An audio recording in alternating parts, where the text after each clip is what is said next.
Every haunted place has a story with a dark past. This is Ghost Encounters Podcast.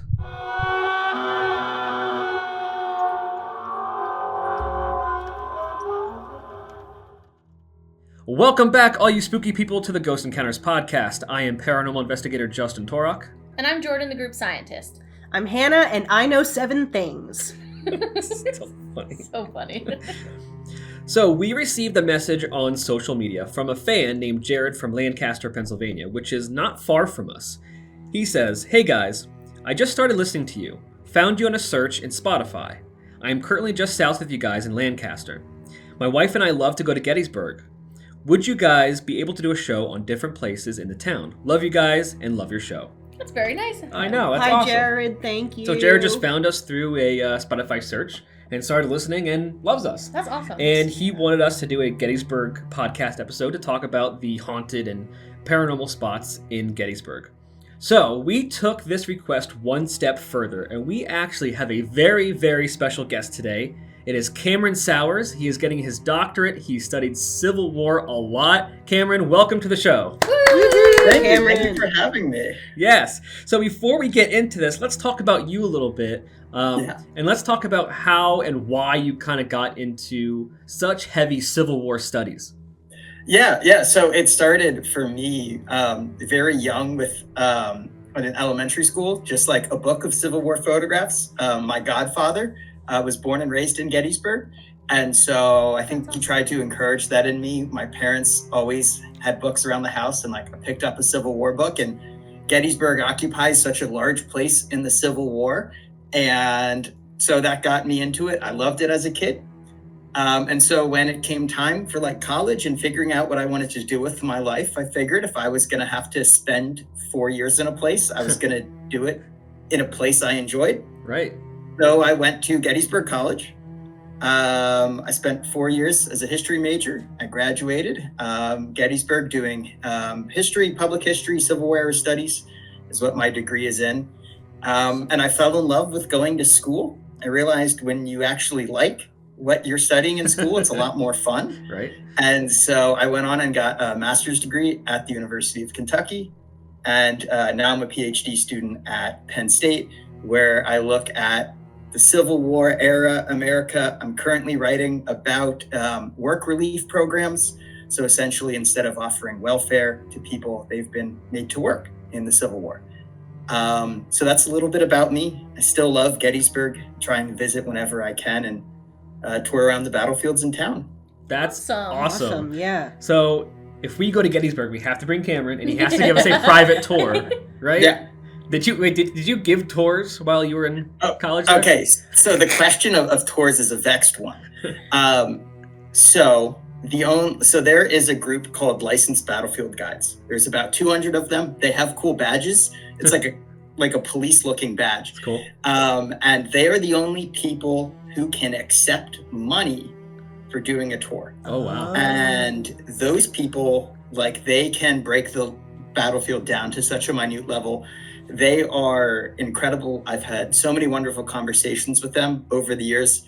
To become a licensed battlefield guide at Gettysburg, this program of study for them is not unlike getting a PhD. So many of these people essentially have a PhD in Gettysburg. Wow. But I have led groups just as like a volunteer doing service. A lot of it was through programs at the college, to take out groups to just kind of talk about, one, the history of the places, how the college uses the places. But if you put me in a car and took me around the Gettysburg battlefield as just friends, like I could did that many times for folks. And unfortunately, my family, who whenever they came to visit me at college, was put through an expedition to some like far off wood plot. And I was like, this is so important. And I think everyone just wanted lunch most of the time. I feel like I could just hear Mare saying, Yeah. That's great, Cam. That's great, Cam. Yeah, so for you listeners, the way we know Cameron is because one of our best friends, Meredith, is Cameron's older sister. So that's how we all know each other. Yeah. And it's great to know someone personally who has such a close connection to Gettysburg, Exactly. which is not that far from us. You don't know very many historians in your life. I feel Yeah. like. Everybody needs just one in their life. Yep, you're Yeah. right. Super important. So if we do a full investigation in Gettysburg, Cameron, would you be willing to go along? Yeah. Ooh. Sure. Cool. I don't live Yeah. far from Gettysburg, and it'd be fun. That'd be awesome. How far from us is Gettysburg? Because I don't know. From us? Well, Yeah. if you drive like me, 2 hours and 15 minutes. Ugh. If you believe in speed limits, about 2.5 hours. Okay. Not bad. How far is it from you currently? About 2 hours, 2.5 So it's about the hours. same for, okay. Okay. Yeah, good. yeah. I essentially have to go south where you would have to go west. Yeah, okay, Okay. makes sense. Well, let's get started. I'm so excited for this episode. We have some really awesome spots to talk about. Cameron's going to talk about the history and why it's important. Of course, we're going to go over the paranormal stuff, and this is going to be a great episode. We might not cover every single spot in Gettysburg, so perhaps there might be a part 2 to this Gettysburg podcast episode. But let's get right into the chilling tales of Gettysburg. In the hallowed shadows of Gettysburg, Pennsylvania, where the whispers of history echo through the centuries, a spectral veil descends upon the quaint town. As the sun sets and the world retreats into darkness, an eerie stillness settles over the landscape, disturbed by the phantom shouts of soldiers, gunfire, and distant cannons. Gettysburg, a place steeped in the blood of anguish of the Civil War, holds within its buildings and desolate fields tales that defy the passage of time.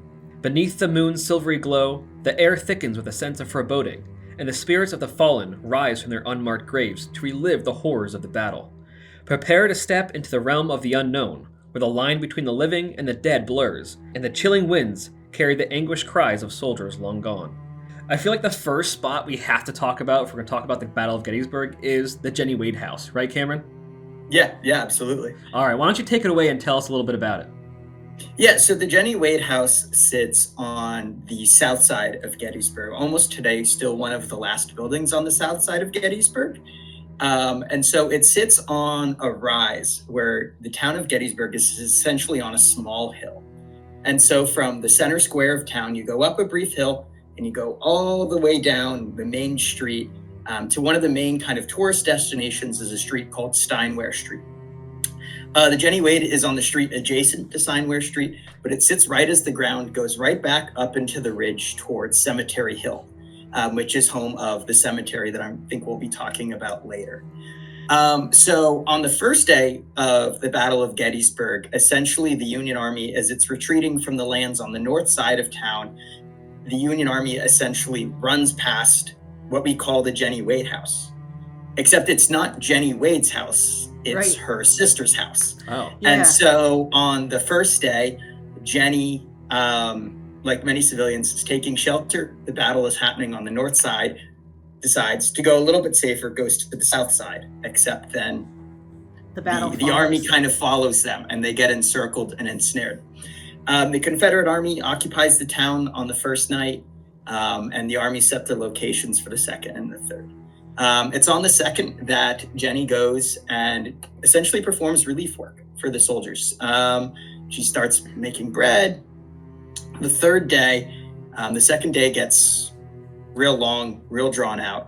But it's not until midnight that the fighting around Jenny's house escalates, a few hundred yards down the street. There are down the street in a place now called the Farnsworth Inn, which is a restaurant, another very haunted site, now a restaurant, wonderful ice cream place across the street. The Farnsworth house has Confederate sharpshooters in the attic of the Farnsworth house.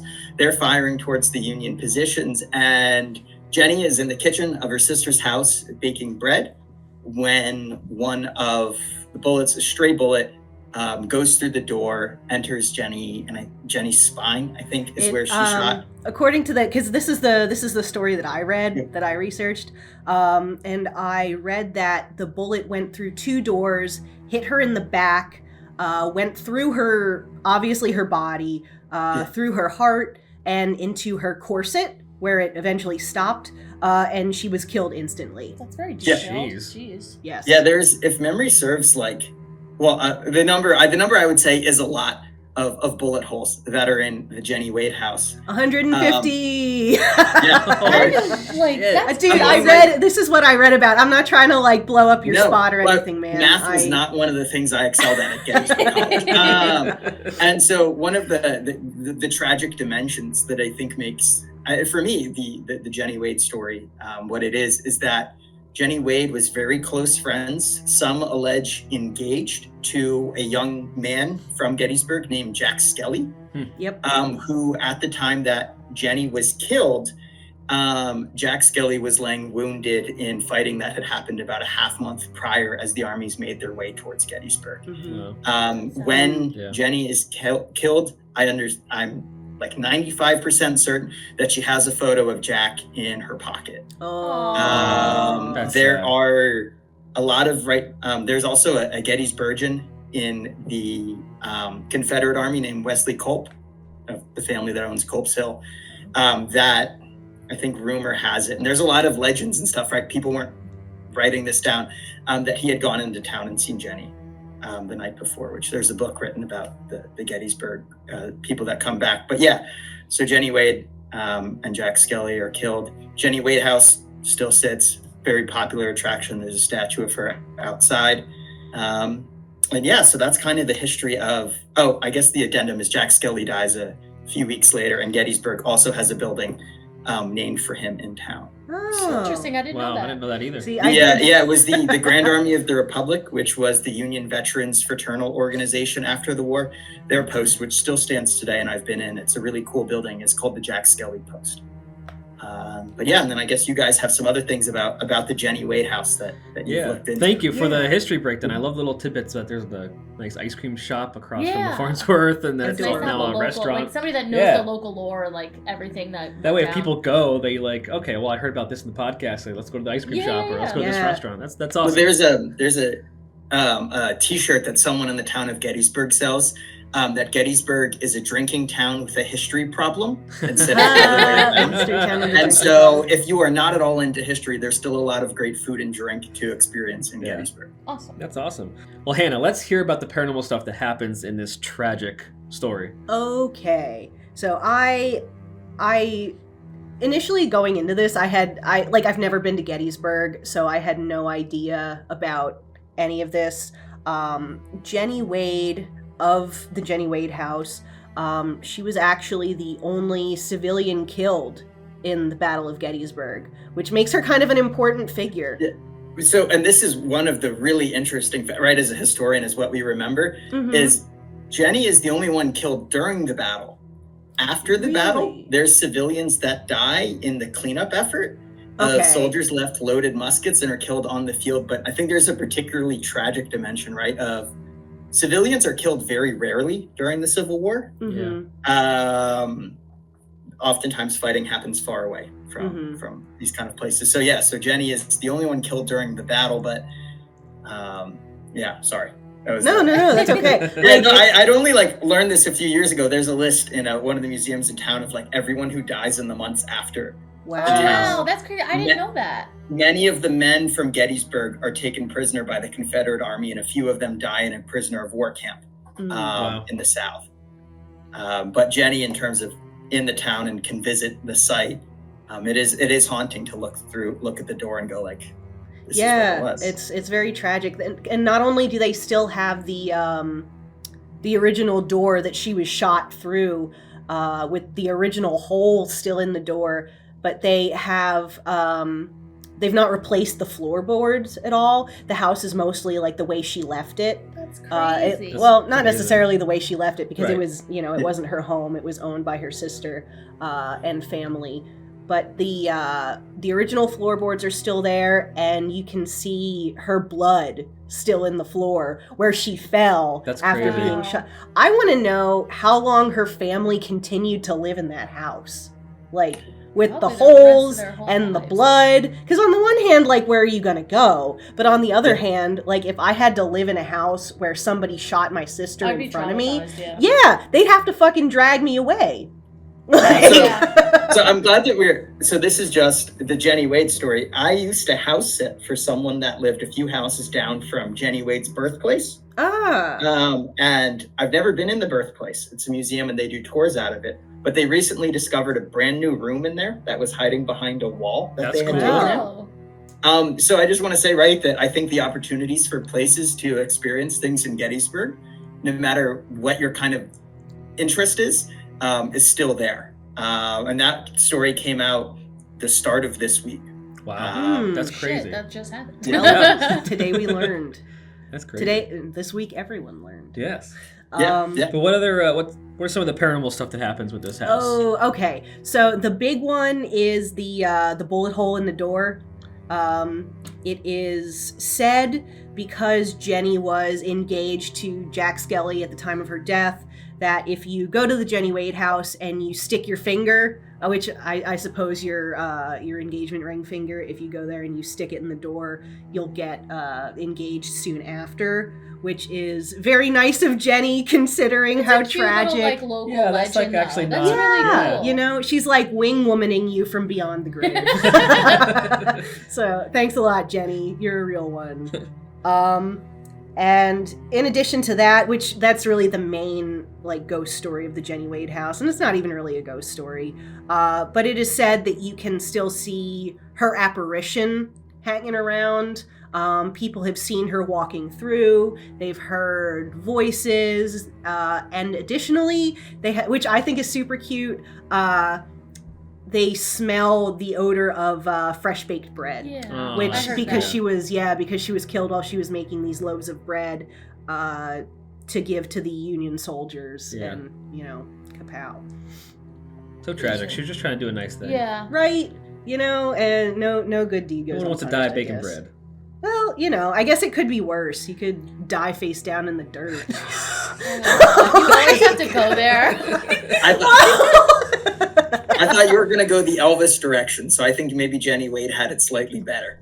Yeah, probably didn't even really know what hit her.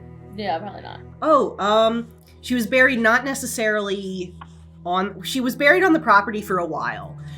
When she was shot and died, they carried her into the basement where her body hung out for a little bit, and then she was buried in the backyard of the house. Well, they probably couldn't bury her around the time that she died, unfortunately, because of the battle. Yeah, people were fighting and shooting the house. Yeah. Shit, so she was buried there for a while, and then she was moved to a different cemetery of the church where she was a patron, and then she eventually, her final resting place is at the Evergreen Cemetery, where she is buried not far from her alleged fiancé, Jack Skelly. So they do get to be together a little bit in death, which is a little bit nice.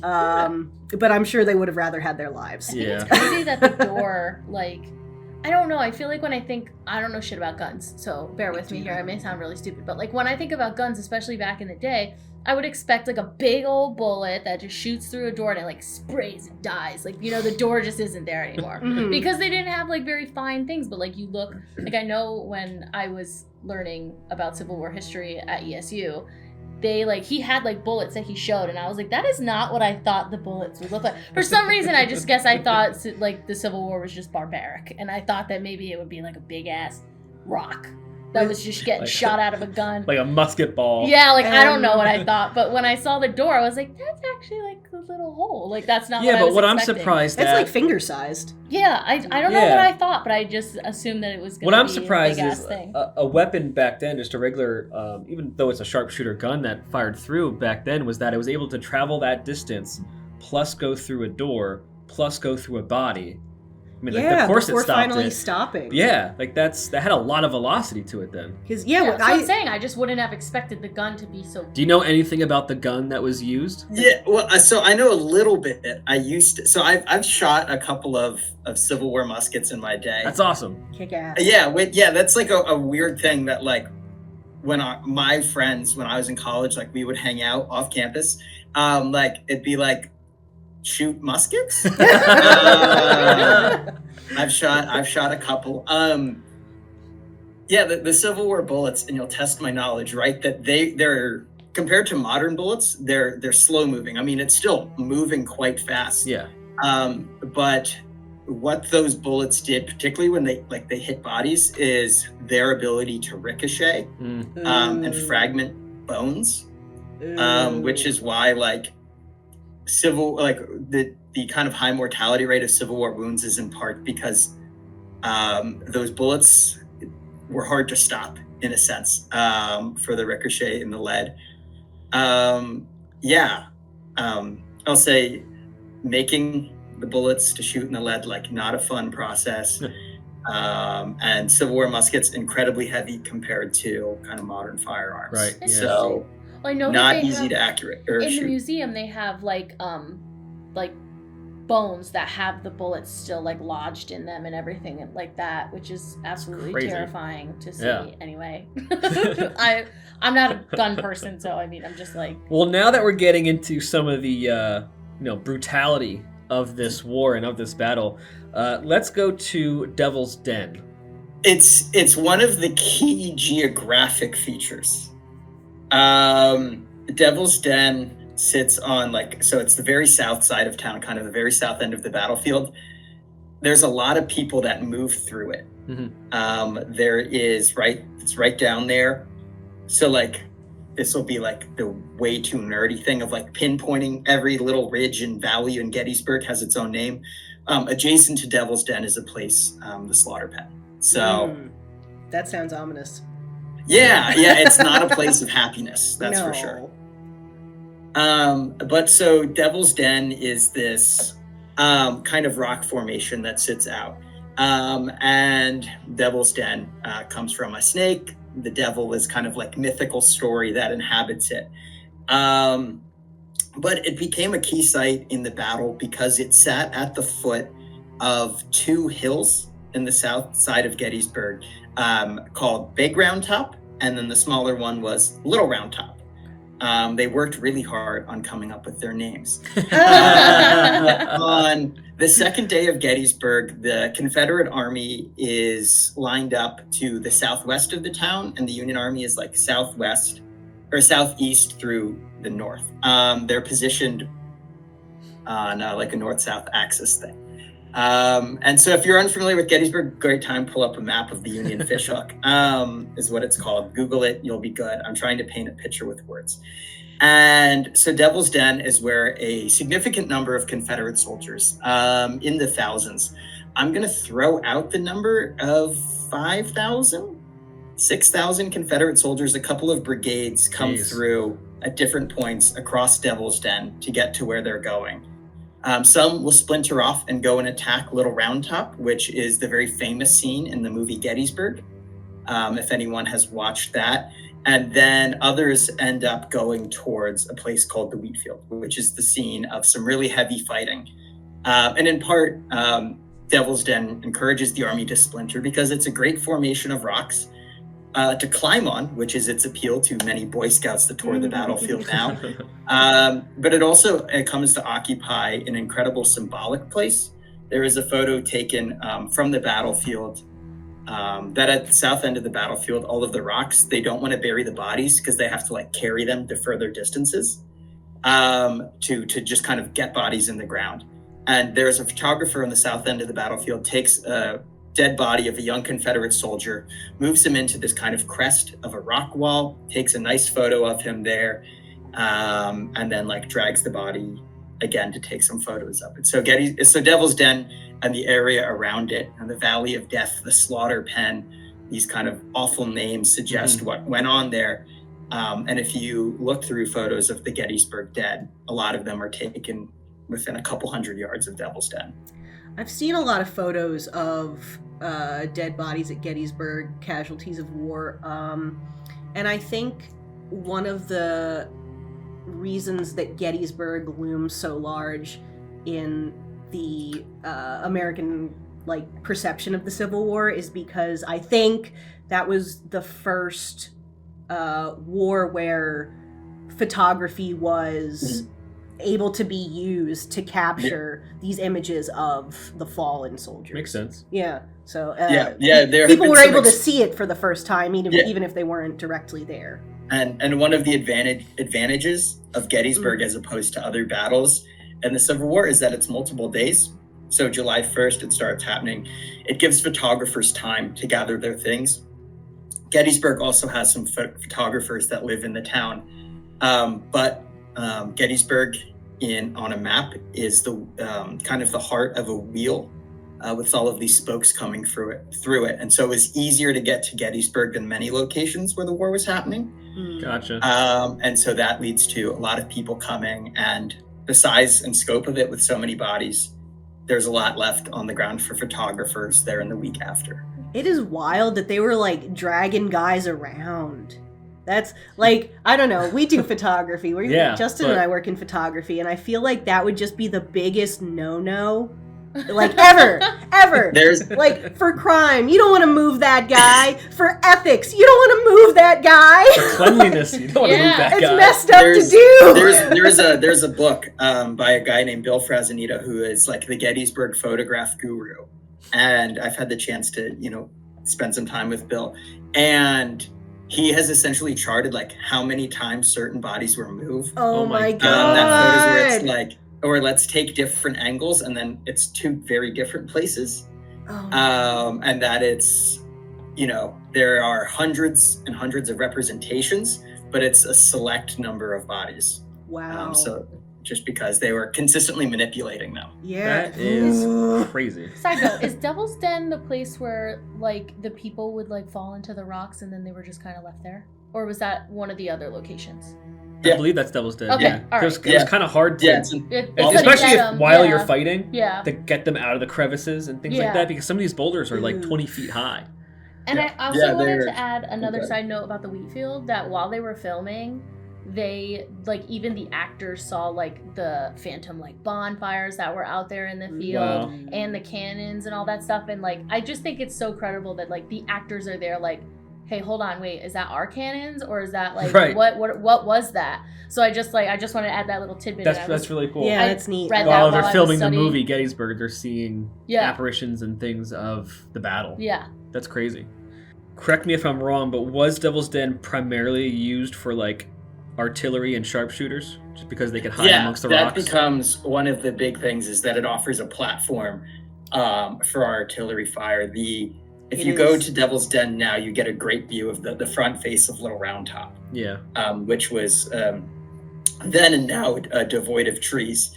And so it was a place the Confederates could pull their artillery all the way up and then harass Union forces that are putting artillery on the top of the hill at Little Round Top, which is where there is a young colonel, Strong Vincent, who is killed essentially trying to position it. And 3 more Union high-ranking officers are killed up there, all in the similar space by the efforts of these Confederate sharpshooters. Wow. There is, there's Strong Vincent that's killed up there. There's a guy named Patrick O'Rourke, who, of all of the dark and depressing things that are haunting the battlefield, O'Rourke, an Irishman, if you rub the nose on his plaque, it's apparently good luck. Oh, wow. Okay. So his nose. I'm not superstitious, but stitious enough to rub the nose whenever I'm up there giving a program or something. So we gotta rub the nose on his thing. We gotta touch Mothman's butt. Yes. Right? Yeah. So there you go. The return of the Mothman ass. That's gonna be the theme throughout this entire season, because we talked about on one of the episodes, Hannah talked about the Mothman Festival, and there's a statue of the Mothman, and apparently he's got a big shiny ass. But anyway, the Caliphagene ideal. Just to keep I'm gonna find a way to bring it up in every single episode. Can we put it on a shirt? Would Yes. that be yes? Let's do Okay. But anyway, back to Devil's Den. Let's get into the haunting tales that happen now at Devil's Den that kind of transcends the boundaries of time, drawing in visitors to this ethereal realm of the afterlife. There have been strange encounters with a long-haired apparition. The paranormal definitely echoes through the rocks and crevices, where the air itself seems to be absorbed with this residual anguish of the battle. One young woman was climbing around the boulders with a friend, and all of a sudden she felt a hand reach out and grab her ankle. And literally, like, reaching up from the darkened fissures below was this young man in a Civil War uniform. She screamed for her friend, but when she looked back down, the man was suddenly gone. So perhaps one of these soldiers that died in the crevices of the rocks just kind of reached up and grabbed her ankle as she was climbing around. I'd shit my pants. Me too. Right? Immediately, Yeah. on the spot. Yeah. I'd fall off a boulder. Bring me some new pants. Now, more than one visitor at Devil's Den have claimed to meet a mysterious figure known to some as the helpful hippie. This started in the early 1970s, probably where he got his name, right? Hippie 70s. Yeah. A woman told a fellow park ranger that she had gotten turned around, and during an early morning visit to the rocks, a man appeared kind of like right behind her out of nowhere. He pointed off to the distance and he said, "What you're looking for is over there." And all of a sudden, he vanished. And a month or so later, the same ranger was on duty at the information center and had another visitor come in and ask him the same question was, "Hey, do you guys is there Who's that guy? is there a long-haired guy out there?" Or I think the real question was, is Devil's Den haunted? And they start talking about this long-haired man standing by the boulders. So who is this man? Correct me if I'm wrong, but during the war, many Southerners did not receive packages from home, probably. Yeah, So- the Confederacy had a unreliable mail service. Yeah, so I think most of those packages probably what people needed: clothes, shoes, things like that. And so because of how dirty this guy looks and the fact that he has no shoes, they think he's a Southerner who probably did not receive packages and things like that. But there are also reports of a ghostly rider who has been seen alongside the sounds of gunfire and men shouting. Devil's Den to this day remains one of the most active haunted locations on the Gettysburg battlefield. The extensive casualties alone may account for the heightened supernatural occurrences, but it could also attribute to the manner in which the deceased were handled, callously wedged between rocks, treated as little more than objects rather than human beings. I mean, you can imagine men just being shot, dying, falling over, getting wedged into the rocks, other men climbing over, and just pure chaos and bodies everywhere. Absolutely Everybody's- insane. Yeah, everybody's just kind of switched into fight or flight mode. Everybody's Yeah. scrambling. It's loud. It's disorienting. Yeah. Like the smell. I heard that the hippie guy, they were talking on a bunch of podcasts that I listened to. They said that he could have been from Texas because they had frontier living lifestyle. Gotcha. Where they didn't really upkeep with how they looked and everything. So when they made the journey, by the time they got where they needed to be, their shoes were They're all barely disheveled on. and Naturally, you think when you think of a hippie, you think a flower loving person that's doesn't want to wear shoes. At least in my mind. So that's why they kind of called him a hippie and stuff like that, which I thought was pretty interesting that they could. But at least put he's all the pieces helpful. He's together. hey, go over here. Yeah, because they said in one of the stories that a woman got lost and he was oh, you have to go that way. And then there's another story where this person was there taking pictures and he was oh, you want to take a picture that way. And they have really, really cool stories. He's just a really chill. No wonder they called him a hippie. I'm saying, you know? Yeah. He's just out there doing his thing without his So shoes he's on. not, and I've said this before in other podcast episodes, just because something's a ghost or a spirit doesn't mean they're evil or bad. I would say the majority are not evil or bad. Yeah, even the last two we've spoken about in detail. We have Jenny Wade, who's a positive presence. Yeah. We've got the helpful hippie. He's a positive even though he presence. died in a traumatic way, he's still helping people out and he's nice. But I think what freaks me out the most about him, even though he's super nice and everything, is the fact that people think he's a real person. Yeah, they really think he's a real not person. Hazy, he's not anything. He looks like he's straight up right in front of you. I don't know if that's Then all of a sudden disappears. the scariest thing or what. But if that happened to me and somebody was oh yeah, that we've seen him before, and I'm what do you mean? You know what I mean? I think that would be the part that would creep me out the most. Not the fact that I'm down here chilling with a ghost, is the fact that he isn't real. And the time that I'm talking to this person. Yeah. That whole thought process. And the would fact freak that me multiple out. people over different time have seen the same guy. Yeah, exactly. you Yeah. know? It's so Which is crazy. You ever heard anything about the helpful hippie? No, but I'm intrigued, right? I think, one, you said, right, that the suggestion of Texas, it is the Texas Brigade of the Confederate Army is what's in that fights at Devil's Den. And See, cool. there we go. Okay, so Yeah. that's where they must have Putting put the pieces together. Yeah. That's awesome. is that there's a regiment, an entire regiment, multiple regiments form a brigade, and so it's a brigade of Texas soldiers that go across that land. Cool. Interesting. Crazy. Mhm. All right, well, let's get into Gettysburg College itself. I guess a little bit specifically Pennsylvania Hall, right, Jordan? Yeah. All right, so Cameron, why don't you tell us a little bit about Gettysburg College, what it was used for, and a little bit more in detail about Pennsylvania Hall, since you actually roamed the halls. Yeah. That's so cool. Yeah, so in some ways, I think the spirit that haunts me there is the early morning class I took there. And so Gettysburg College is established. It's originally called Pennsylvania College. It doesn't change its name to Gettysburg College until the 19 teens. So Pennsylvania College is established in 1832 as a kind of preparatory school for the nearby Lutheran Theological Seminary. And the centerpiece of campus then and now is a building that's called Pennsylvania Hall. Now, it's also been referred to as Old Dorm. It is the dormitory, classroom, and recreation space for Gettysburg students. Today, it's the home of the administration, marketing, and one classroom that is used by students in classes. But at the time of the battle, there are classes going on at Gettysburg on July 1st. Oh my God. There's a professor teaching class. And the story goes, and this is like a true story and not just like a myth or a legend, that the students were obviously distracted by the increasingly close gunfire, and the professor dismisses them, saying, "Not like any of you knew anything anyways." That's Something so along the rude. lines that they hadn't done their homework, so we'll dismiss class. I'd be like, you goddamn right, we don't buy. Yeah. But we shut down for snow. They hadn't shut down for a fucking battle. Yeah, they're like, no, what? disregard the This is- gunshots. Built different. I had a semi-viral tweet about this. Was that so? Gettysburg College has never offered a snow day, to my knowledge, in the time I was there. No snow days, no matter what happened.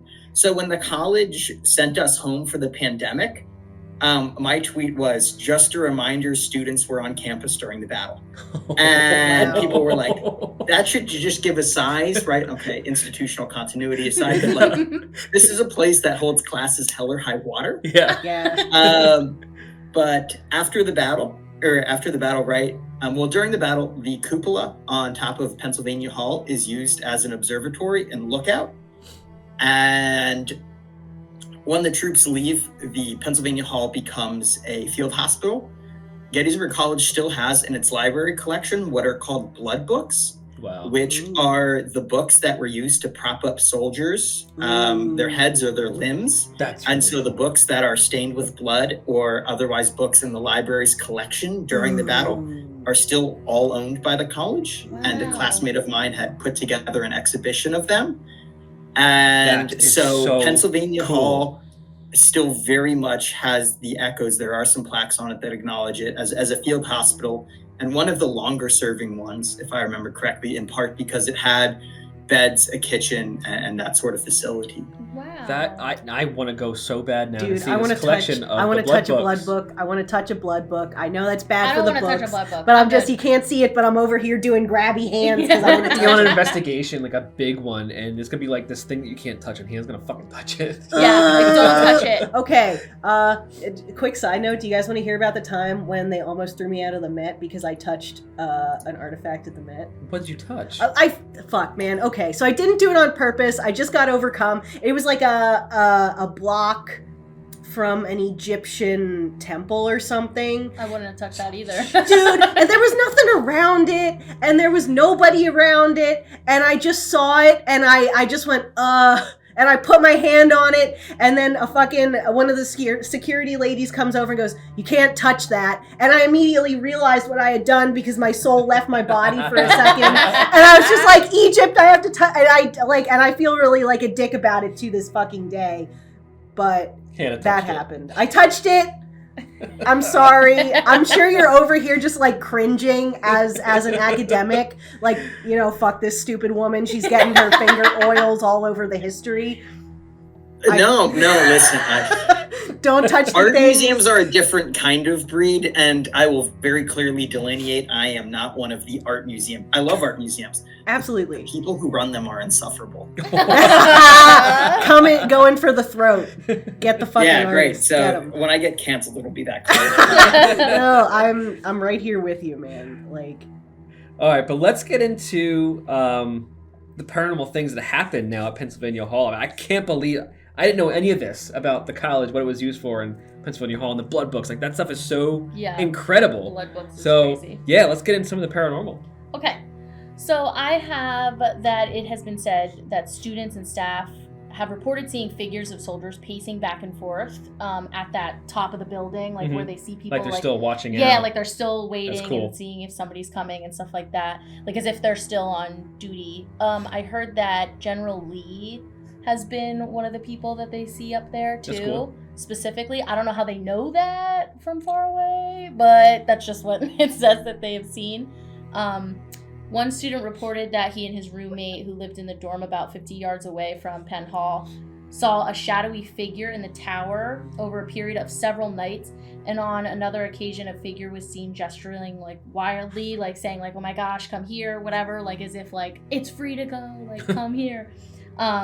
They apparently went to see if somebody was like trapped up there just because of how they were like waving. And when they went up there, nobody was there. No one was there. And like the security went and the whole building was empty at the time, which I would be shitting my pants because I'd be like, I just saw somebody up there. That definitely happened. the realization must have been like fun. Yeah. Yeah. Like, it's just like, dude, we just saw a ghost. You know? Yeah. Like, it's believed that terrible conditions of the field hospital has left the strongest impression on the building, especially in the basement.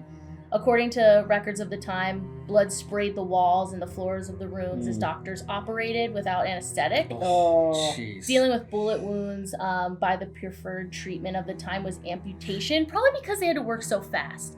Like, yeah. You don't have time to dig around and look for all the shattered pieces of a bullet. You gotta just yeah. hack it off onto the next.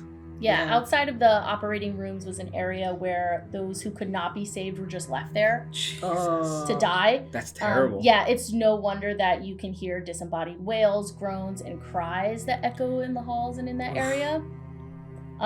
One big story that I read about, probably on every site of the internet, said that 2 college administrators who were working on the 4th floor were leaving. Since it was late, they stepped into the elevator, punched the button to the 1st floor to go home, but instead they were taking a different route to the destination, all the way down to the basement. What?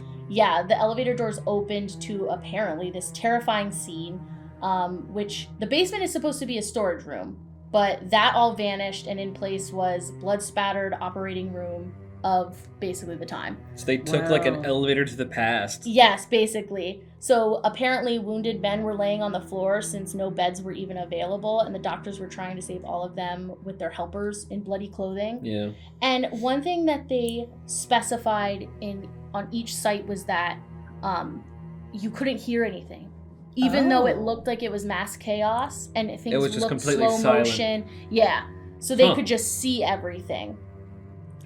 Stunned and horrified, apparently the administrators rushed and was like pounding this button, like, get me the fuck out of here, which makes perfect sense. Yeah. Trying to close the doors and escape from the scene. Just before the doors closed, though, apparently one of the like doctors turned and looked at them as if they thought that they were there to help Oh. or like sending some Oh, sympathy sad. or something. Yeah. So after this incident, this was really funny. Whenever these people started to work late at night, they always took the stairs. They never took the elevator ever again. Which makes sense, you know. But that's a bunch of the things that I got from Penn Hall. That's really cool. I Yeah. love it. Wow, that's a incredibly creepy story. I've never heard that, like, well, not on the podcast yet, of like an elevator taking someone to like an in the past destination. Yeah. Mhm. That's crazy. Yeah, it's It's like they like- literally went back in time and just got to absorb a piece of traumatic history Yeah. of the And battle. what do you think it's more creepy or less creepy that it was silent in a horrifying I think it's scene? more creepy. Yeah. I think that would I think creep so me out too. worse. It's a I'd little, rather little bit more hear- ominous for some reason Yeah. because you're expecting cries and groans, but you hear nothing. That's just Yeah. that's pretty crazy. I wonder if you get like smells from that. Probably, You know? It's probably. gotta be intense, yeah. Yeah, like sawdust and blood and gunpowder and rot. They specify rot a lot in what I was reading about certain places. Like the smell of like blood, like that coppery smell. Mhm. They specified that, and like pipe tobacco Yeah. and like cigar smells too.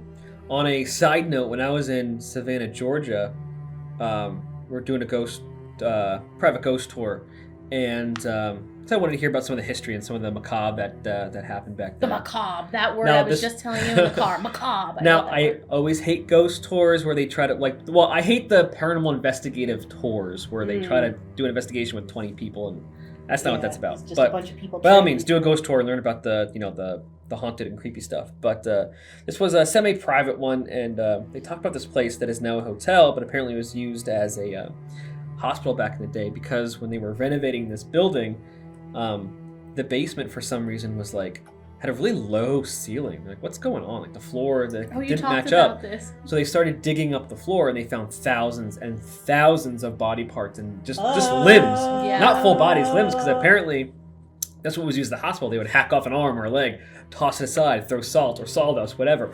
Gone the next, hack it off, toss it aside. So literally layers of body parts. Where were we? Where they also did that? Was that at the Perry Mansion? It's funny that Where you they say Yes. had like the chute for the Yes, limbs? the Perry that they- Mansion as well, yeah, Oh my because that gosh. was used as a makeshift hospital as well. I have that written for I have a little side note location just to add because of the field hospital thing, but they literally, I have it in my notes that they were working so fast that they just had to lop off limbs and chuck them out the window. Yeah. Literally chuck them out the front door and the windows Yeah. because they God just damn. had no place to put all of the limbs. Well, let's get into it. That's- What place is that? So that's Homestead Orphanage. I know it's called Gettysburg Orphanage. It has a bunch of different names. Like I said, it was used as a field hospital. 75% of surgeries during the Civil War were amputations. Medical advancements at the time were hardly used, such as Right. chloroform. I know that was a big one, and they To had put some people other. out. Yeah, but they had access to the chloroform, apparently. I don't know if this is 100% true from what I gathered. They had access on the front lines of chloroform, but they weren't using it because of how fast and how much they needed to work. Yeah. So obviously it makes sense that they're just hold on, bite this and chop, Most amputations took place in the field hospitals, such as Homestead Orphanage. Before the battle, the building was a private residence, which I thought was, kind of a no-brainer that, Oh, well, yeah.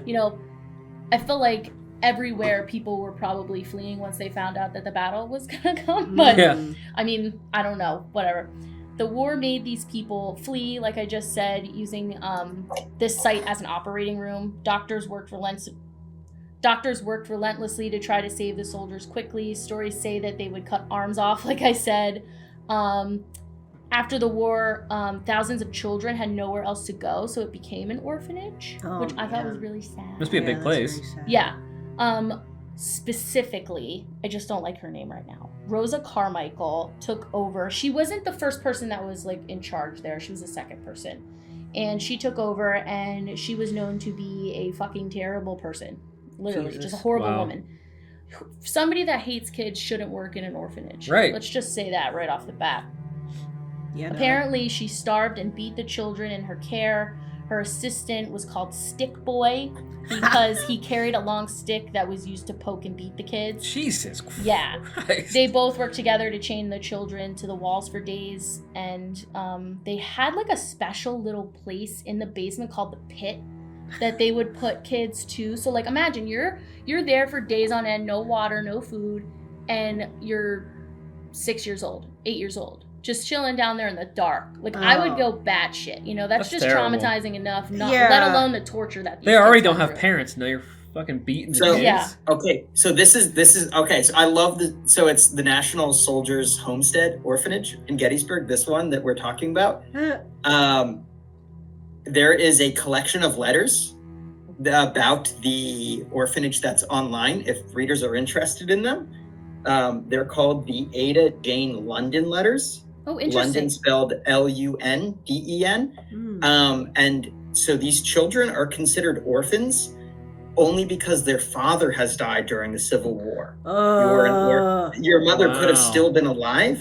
And the genesis of this orphanage is in part there is a soldier in Gettysburg who is killed, or as he's laying dying, and he pulls out a photo of his pocket of 3 children, and he's found dead with this photo on his breast. Oh. And in the newspaper technology at the time, they couldn't reproduce the photograph to say like, hey, whose kids are these? Like Right. the husband, the father, he's dead. And so they circulated a description of this photograph of these children around newspapers until it's recognized to be Amos Humiston. He is from Maine, and his wife eventually recognizes the description of the photograph and realizes that her husband has been killed. There's an incredible book that I'm going to plug here. I actually have a couple of books I'm going to plug at this moment, written by friends. My friend Mark Dunkelman wrote the story of Amos Humiston's life and the struggle to recapture his memory.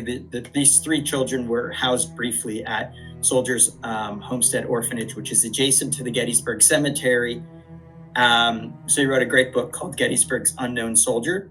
And if anyone is interested in descriptions of Gettysburg's medical care, in the last few years, a historian named Robert Hicks, who worked at the Mutter Museum in Philadelphia, edited a diary of a surgeon there. I think it's just called Civil War Surgeon's Diary.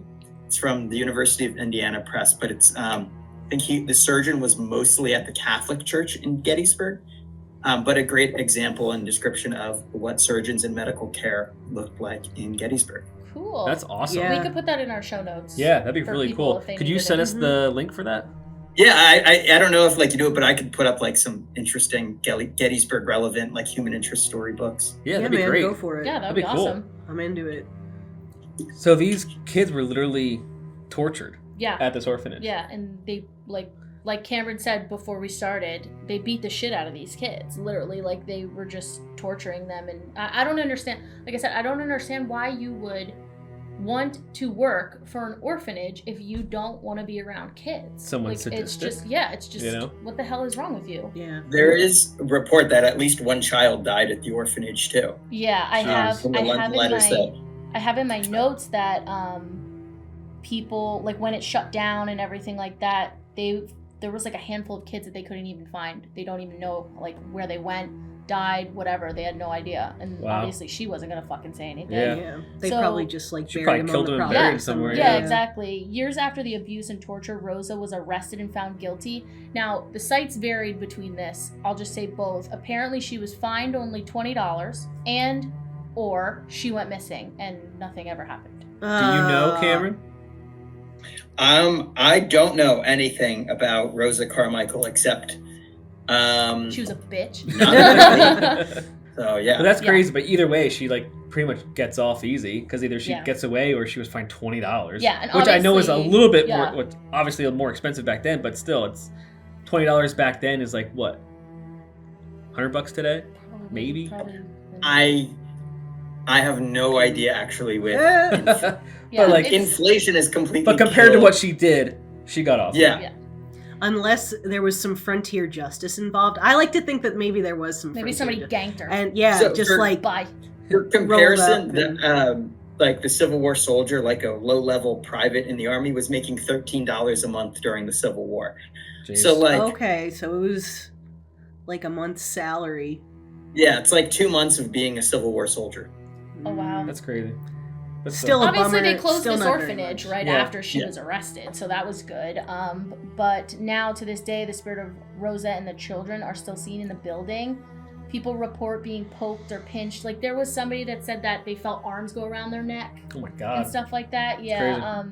There's the feeling of being watched in the basement and children crying and chains moving. That would be creepy. Not like obviously just kids crying is creepy, but hear chains moving with it. Yeah, That's like crazy. as if they're stuck. Yeah, but they leave toys out, like, and people that visit, I guess, like put toys down there. And when the people that, you know, because there's a, I think, I'm pretty sure, correct me if I'm wrong, there's a museum up there that they like attached to the building. Yes. Yeah, and those people that work there go down and they see that the toys are moved. That's crazy.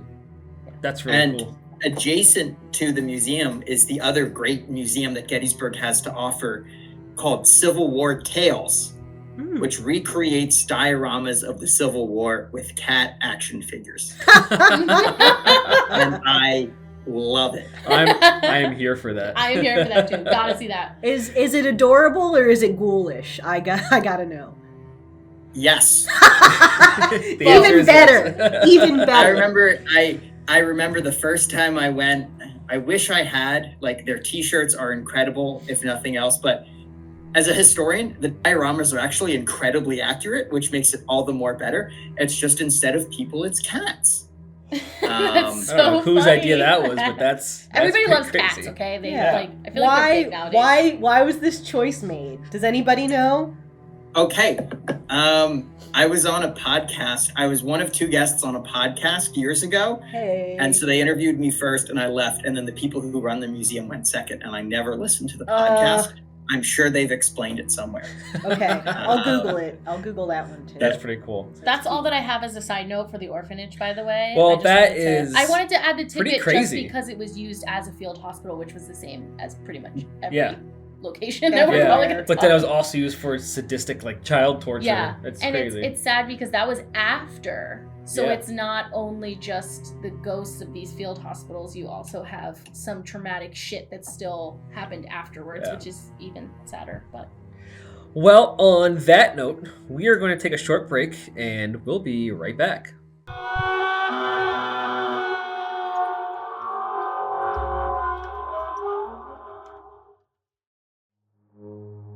This episode is brought to you by The Colony Meadery.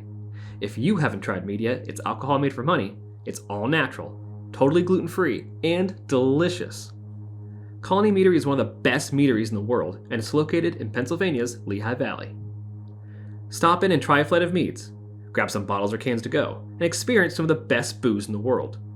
They have flavors ranging from tart and quaffable lemon laws and Wu-Tang Cran to sweet cinnamon and vanilla series of tubes, and even sweet heat with their mango habanero. Learn more at colonymeadery.com. Speaking of mead, Ghost Encounters and Colony Meadery did a collab, and we came out with a caramel apple mead called Spooky to the Core. It's scary how delicious this mead is. Grab some today and haunt your taste buds. Ghost Encounters is sponsored by Phoenix Fire Media. Elevate your business with their digital marketing strategies, including their multi-award-winning social media marketing, photography, and video production. Phoenix Fire Media, igniting success through creative excellence. Visit phoenixfiremedia.com. If you're enjoying the Ghost Encounters podcast, hit subscribe and give us 5 stars. To watch full episodes of the Ghost Encounters show, visit ghost-encounters.com. And don't forget, when you're on our website, click on the Spooky Shop for all your Ghost Encounters spooky swag. To stay up to date with Ghost Encounters, follow us on Facebook, Instagram, TikTok, and YouTube at Ghost Encounters PA. To send spooky fan stories, email GhostEncountersStories@gmail.com or message us on social. Do you want ad-free episodes of Ghost Encounters podcast, plus bonus episodes, extra content, and much more? Then you should head to Patreon and be a spooky VIP. Go to patreon.com/Ghost Encounters podcast and be haunted from all the benefits with the spooky VIP membership.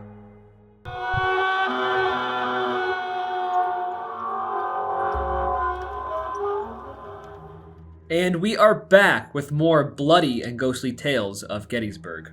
Let's go over to Gettysburg Hotel. Obviously, it's now a hotel. Was it always a hotel? Can you tell us more about it? Yeah, so Gettysburg has always been, or to this point in the 19th century when Gettysburg becomes the Gettysburg of the battle, is at the intersection of a lot of crossroads for people traveling.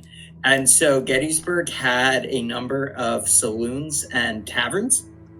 The draw of what's now called the historic Gettysburg Hotel, which is owned and operated by Gettysburg College to some extent. The rug, when you first walk into the hotel, is the Gettysburg College logo. And when we were trying to spread out students during COVID, the Gettysburg Hotel became a dormitory. Oh, wow. Oh, And- interesting. Man. I had friends who I was very envious of who went from their dorm beds to a hotel bed. But that aside, the hotel structure has changed over the years. There was a saloon and tavern there during the war. And its position was prominent in terms of the layout of the town of Gettysburg itself. It sits at the square at the heart of town, which today is a roundabout, but it's still known affectionately as the square. Across from the historic Gettysburg Hotel is the David Wills house, who David Wills is the guy that invites Lincoln to come to Gettysburg. So that should give an indication of this was one of the more prominent and reputable establishments. But it falls into kind of disrepair later in the 19th century.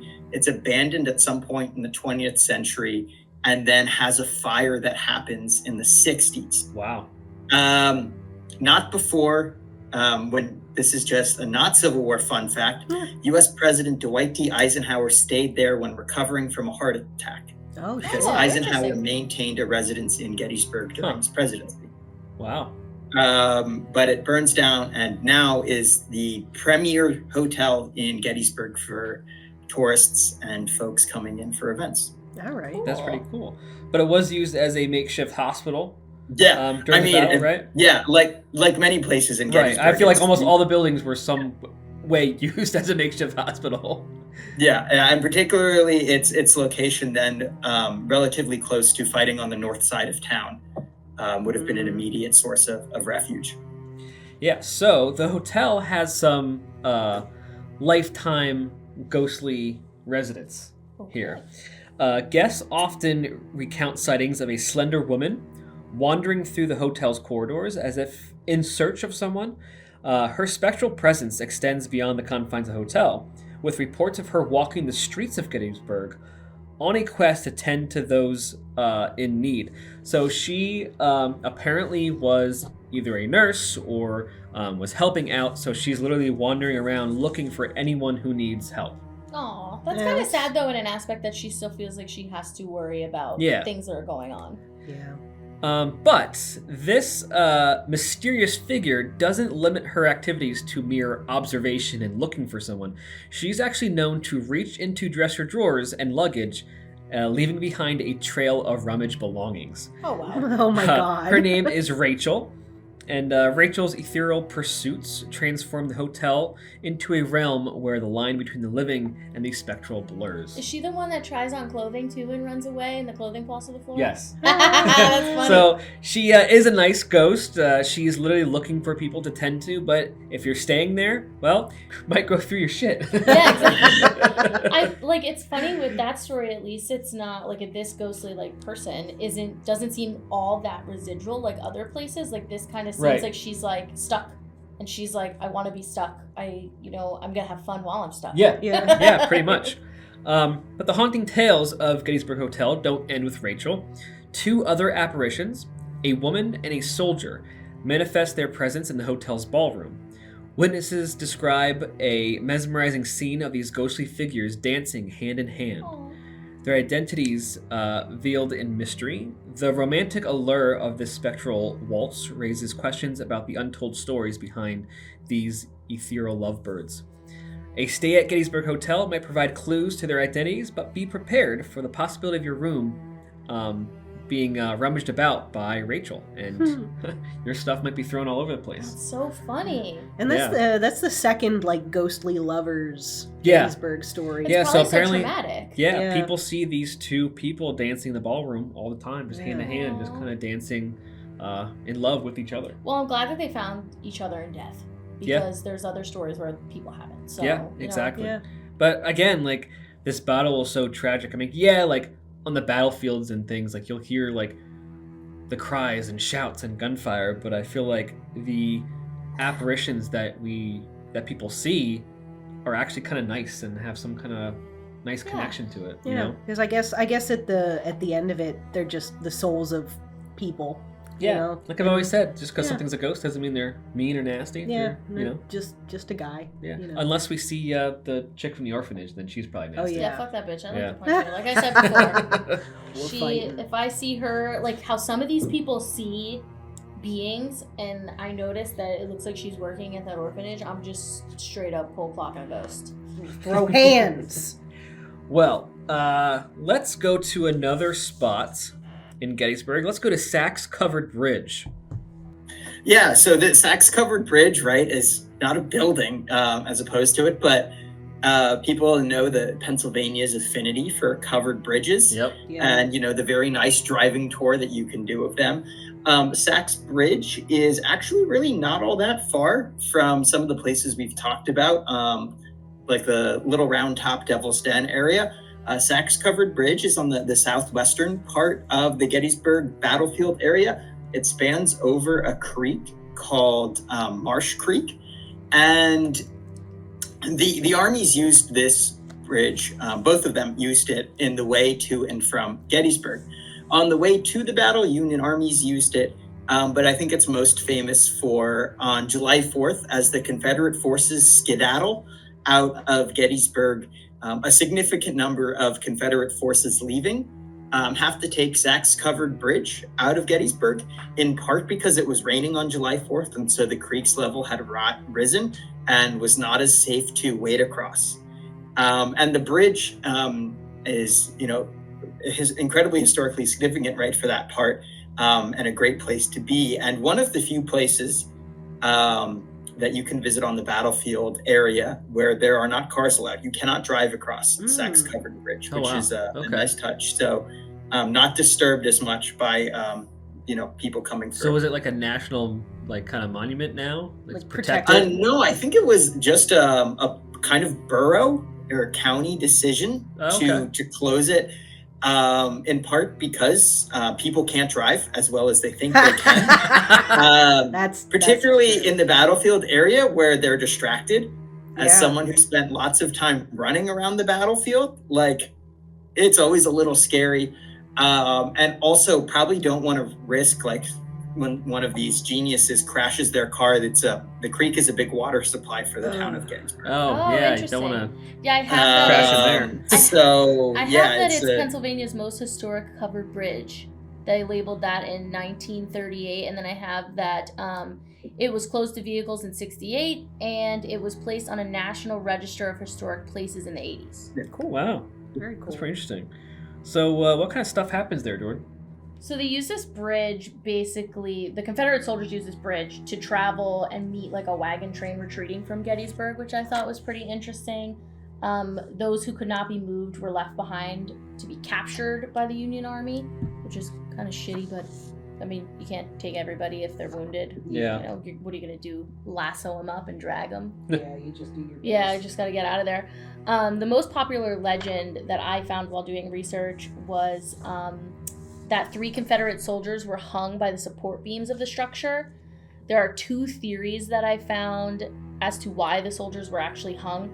First being that the Confederate soldiers were deserting their unit, and then they got caught deserting. The other theory suggests that the 3 soldiers were actually spies. And I love that word. Yeah. And they were hung by the bridge because they were found out that they were spies. So I guess, I don't know how they came up with it. That's just what 2 different sites said. Yeah. No one knows really. There's no historical accounts, I should say, as to this occurrence. Have you ever heard anyone being hung from the bridge? No, but I'm very curious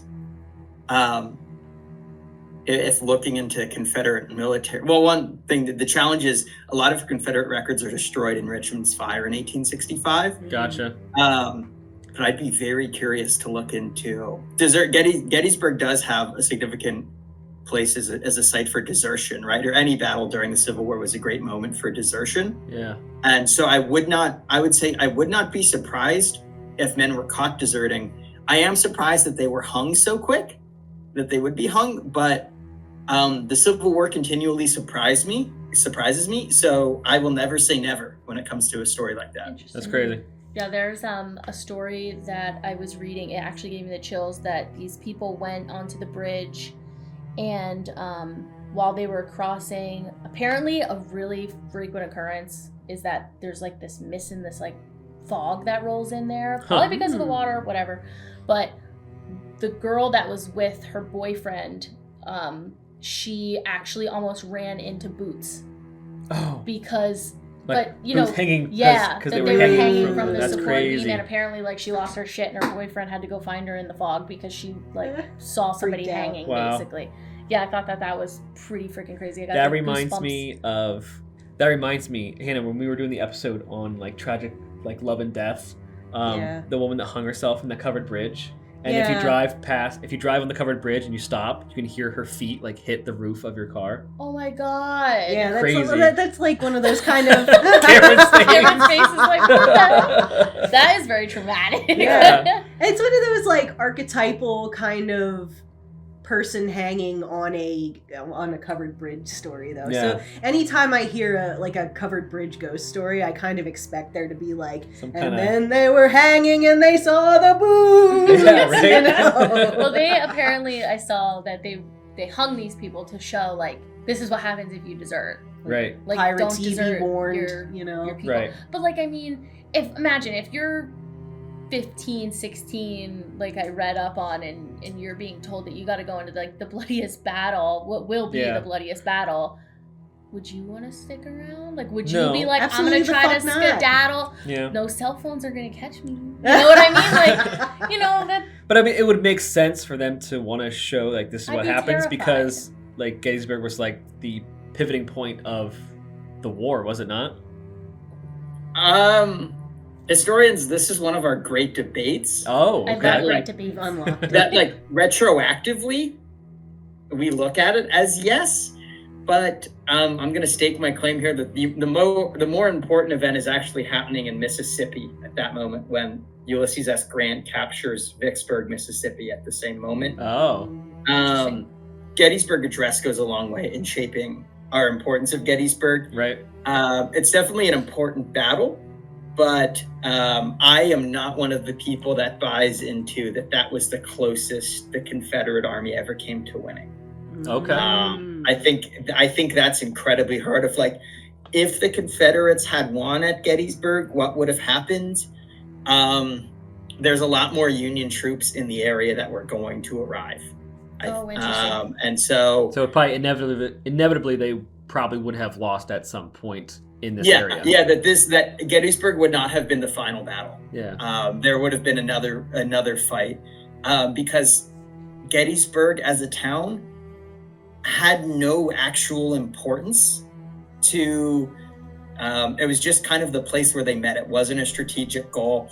Okay. So it's got that moment, right? I think more important maybe is the town of Carlisle nearby or any of the agricultural products that were there, but Gettysburg was not like a Baltimore or even a Harrisburg that's nearby. I think you get the Confederate Army if it marches on Harrisburg after Gettysburg, maybe, but they had never been there in force. Interesting. Gotcha. Well, what else happens at this covered bridge? Many visitors have claimed to see full-bodied apparitions of soldiers, which they think possibly could be them pacing as if they're still on duty and trying to keep people off the bridge, to see them, whatever. Experienced strange touching and hair pulling. Ooh. Hear eerie voices, disembodied voices, gunshots and cannon fire, and also hearing the sound of horses' hooves crossing the bridge. That's pretty cool. Yeah. Imagine hearing that. That would freak me the fuck out. Yeah, that'd be pretty cool. That's like some of the stuff we got in Elmira. Yeah. Just because I feel like the dynamic of the bridge changes from like light and day. Like, you know, like you're out in the day, there's light, you feel comfortable, it's a cute bridge, like I said, and then at night it's misty, it's eerie, it's creepy. Naturally you're gonna be like, oh, weird shit could happen here, and then, you know, you hear freaking horses, like horse walking right past you. I would shit my pants. I'd be like, what the fuck? Another strange phenomena is the smoking ghost. I thought that was pretty cool. You can actually look up on YouTube. We'll get there. Okay. When visitors place a cigarette on a metal railing outside of the bridge, it spins and appears that somebody is taking a puff. There's literally a video of this. But as we know, like, cigarettes burn on their own. They have like paper that's meant to go out. Like, it's to prevent fires. Yeah, but I mean, that's pretty cool. Like, the cigarette spins around on its own, it's puffing, and it looks like someone's taking a puff. puff. Literally, but in the video, it's actually eerie because you can see you can actually see the cherry of the cigarette like light up, like somebody is taking a puff. So it actually, like, some of the videos are actually really creepy. That's crazy. Because they're also not exactly the best like videography done. So like you could tell that it's not like edited, which is even creepier.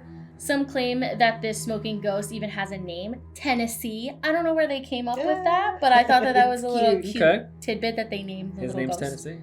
Others have reported that there's a strong smell of pipe tobacco, which we talked about earlier, as if this soldier is still walking on patrol, taking the ease off with a smoke. Right. So you can like help him out and give him a little smoke break if you want to. Yeah. Leave your cigarette there, but make sure you don't actually leave it. Pick that shit up. Nobody wants to pick up your shit. It's not This is a historical ass town. We don't want your fucking cigarettes out there. Well, it's not going to give him cancer if he's already dead. That's right. Well, speaking of dead, let's move past the battle and let's go over to the cemetery.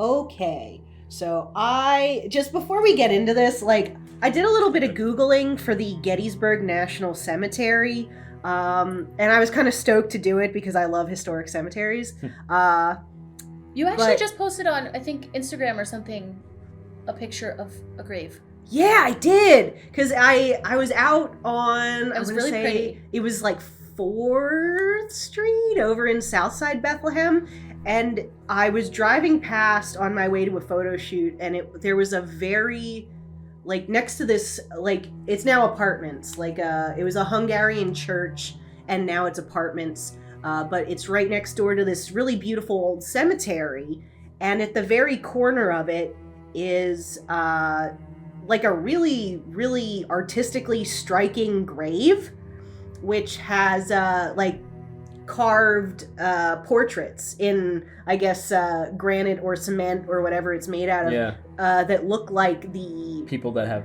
died, people that are in the ground. That's crazy. Yeah, it was That's really super cool. interesting. I had to stop and I had to take a pic because I'm a ghoul like that. She does love cemeteries. I do. I love a cemetery. But I did a little bit of reading up on the Gettysburg National Cemetery, and most of the stuff that I found was architectural. It was like, oh, these buildings, the mausoleums, the graves, the tombs, it's all very striking, both in, the sheer quantity of memorials that are out there, and it makes people feel some type of way. Because, you get to see the sheer magnitude of all the people who died. But there wasn't a whole lot of stuff for paranormal activity out there other than general, like, oh, this is where, some of the battle took place. Gotcha. So, Okay. like, people hear sounds, people hear musket fire, people hear shouting. But, there was really nothing specific. Not a specific paranormal story attached to the cemetery. Yeah. Okay. But I don't know. Cameron, do you have anything to add about it? Like... Well, could you tell us, I didn't mean to interrupt, but could you tell us, like, what is the number of men that died during the battle? How about a little bit about the area where the cemetery is now? Yeah. Okay. So I'm gonna pull up my Gettysburg casualty statistics because if I'm wrong, I'll be embarrassed. This is something I should know, but it has been so long since I've needed to know this. So Cemetery Hill, as it's called, is a figure on the Gettysburg battlefield, not far from our orphans' homestead. In fact, most people, when they go to Cemetery Hill, are going to park on the street parking at the orphanage there. I planned your trip for you. It's also where they've recently rebuilt the Gettysburg Bus Tour Center. So great. And so the Cemetery Hill, as a prominent raised geographic feature, it becomes important for the Union Army to hold that. In Civil War combat, the high ground is really important because you're going to have to run up that ground. And so there's artillery and a lot of soldiers there, and it becomes a big site of fighting, including Evergreen Cemetery, as it's known, where Jenny Wade is now buried. There are some stories of gravestones, right, chipped by bullets and debris that flies during the battle. But one of the hard things for people to look at when visiting the battlefield is that this large plot of land full of tombstones and monuments was not there during the battle. That was wide open ground. Mm-hmm. Oh, wow. So at Gettysburg, there are 23,000 Union casualties, 28,000 Confederate casualties, but that includes killed, wounded, missing, and prisoners of war that were taken. All total killed, there's about 3,000 Union soldiers killed at Gettysburg. And for the purpose of the cemetery, those are the only ones worth knowing about because Confederate soldiers are not buried in the cemetery. It was the origins of the cemetery after the battle. It was first, let's get everybody in the ground. Then a local prominent guy named David McConaughey starts to petition the governor of Pennsylvania, a man named Andrew Curtin, for this is a large battle fought on our state's land. The state should buy a plot of land and use it as a cemetery. And through the advocacy of people living in Gettysburg, it turns into a cemetery for all of the Union dead at Gettysburg.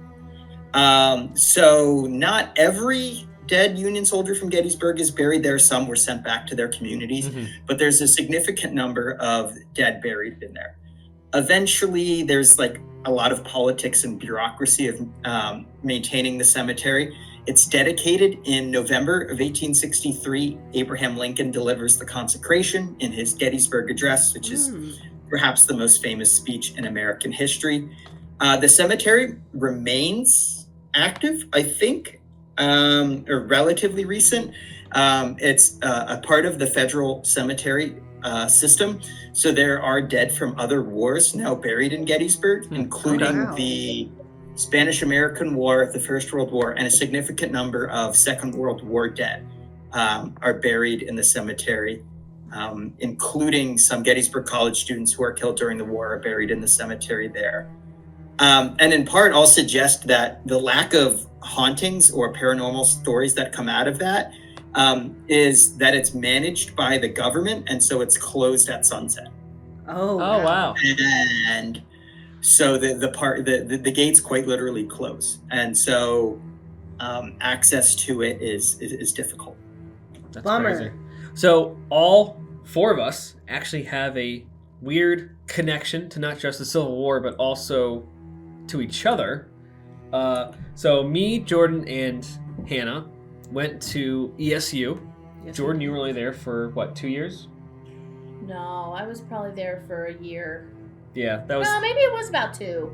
It was 2, right? I think I 'cause went you stayed in the into dorms the- and then you commuted with I me. think in the I morning. went into the second year, but then I left halfway through and then Yeah. started at Kutztown. But at ESU, there's a professor, Dr. Gray, and he teaches history class specifically on Civil War. And he literally wrote books on Civil War prisons. And when I was taking this class, I had the wonderful opportunity to read his book instead of the book that was scheduled for the class on Elmira, New York's Civil War prison. And I decided to do one of my old Ghost Encounters episodes. Hellmyra. Hellmyra. I'm taking the piss a little bit, but like that's actually what they called it because conditions were so terrible. Yes, that's actually a quote from the book. They called it Hellmyra because the conditions were so bad. And on that episode was with me, Hannah. It was me. Jordan also took the class after I took the class, so she had the class with Dr. Gray. Probably the only person that could get me to learn any sort of history. But he was a great professor. So yeah, Hannah and I did an episode, a very early episode of So Ghost Encounters early. up there, and we got some pretty cool stuff. We had the horse hooves, stomping on the ground, and the most interesting part I wanted to point out about that is that the EVPs that we got all had Southern accents because the prisoners in that prison were They were Confederate soldiers. Yeah, were Confederate Southern soldiers. Yeah. Um, And like that had never really occurred to me as something that would be, in an EVP. Yeah, It but it was crazy that we actually heard that, and they called us a Yank. Remember that one said, "Hey Yank." Yank. Welcome back, Ghost. Sorry. I was on a ghost tour down in Charleston and I was miserable Oh. because I guess they think the war is still going on. They kept saying, "Oh, Pennsylvania, oh, Pennsylvania." I'm like, I should have never fucking told you where I was from. Yes. I shouldn't have told you because now it's like, oh, this is going to be a little shell shocking for you. I was like, well, then Taylor was fucking pissed off too because she's the historic one and she was like, well, y'all lost the war, so. Yes. And she was so Yeah, annoyed shut the with fuck them. up. Yeah. But yeah, it was pretty interesting to capture EVPs with like Southern accents and stuff, and Yeah. it was pretty eerie to be out there late at night, very late at night. Yeah. But yeah, it was pretty cool. Very quiet out there. Yeah, very quiet. Because there isn't a whole lot out there. It's basically just like a field, a retention pond, Yeah. and like a But what's monument. crazy is that retention pond, which is so small, is where thousands of prisoners bathed in, pissed in, and got their drinking water. Like, it's disgusting. So disease and all kinds of stuff, Yeah. terrible. Everybody died But- of dysentery. Dysentery. I was just gonna bring that Lots of Well, dysentery. because like in just- when I did Alexandra, whatever the frick it was called, they talked about how they're like the food that they offered them had like maggots and shit in it. So like they're eating all of that stuff. Like those things will fucking eat you from the inside out. Yeah. So like it's just the conditions of those like prisoner of war camps were probably Yeah, fucking before the horrible. like I guess the Geneva Convention, right? Yeah, Where like- they say this is a war crime and you can't do this. Yeah, can't even imagine what those people went through. Well, I mean, we can talk for hours about this, so I think maybe we need either a specific Civil War prison episode or perhaps even a Gettysburg 2 episode, Yeah, because talk- there are yeah. even more places on these lists that are haunted in Gettysburg that we haven't even touched yet. This was Haunted just shit this was just abounds. part of it. So, Cameron, would you be willing to come back on the podcast again? Absolutely. You are our guy. You are a Yeah. historian, all right? You're the Civil All War right, guy. I'll take it. That's awesome. But before we leave, I usually ask guests, what was your first ever ghost encounter? But you've never had one. So Yeah. Hannah's idea was to put you in the hot seat and Of course ask she did. Sorry, man. and ask you why you don't believe in ghosts. Yeah, I just like I'm Yeah. Yeah, curious. You're not going to offend anyone. Yeah, Most like people no that- ill will. No Most people ill that will, I don't believe promise. just never had an encounter of their own. But if you have anything specific you want to share, go for it.